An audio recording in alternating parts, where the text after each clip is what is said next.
Welcome to Not Milk Never Milk. Subscribe if you're lactose intolerant. Start by assembling simple ingredients. Use 2 cups of corn, fresh or frozen, 2 tablespoons of butter, 2 tablespoons of all-purpose flour, and 5 cups of milk. Prepare optional add-ins like 1/4 cup grated cheese, 1/2 teaspoons salt, 1/4 teaspoon black pepper, and 1 tablespoon chopped parsley. Drain frozen corn and pat dry, if using fresh, cut kernels from 2 medium ears.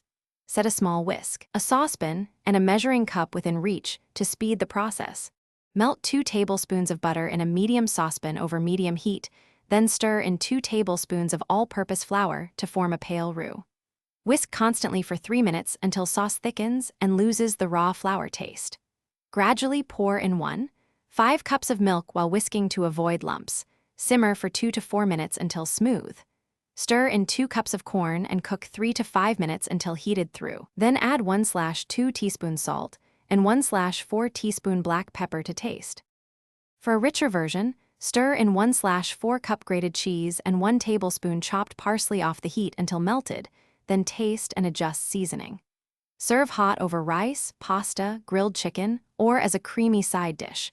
Portion sizes are about 1/2 cup per person. Refrigerate leftovers in an airtight container for up to 3 days and freeze up to 1 month if needed. Reheat gently over low heat, adding 2 tablespoons milk if the sauce becomes too thick, and stir until smooth. Thanks for watching. If this was helpful, leave a like and consider subscribing. See you next time.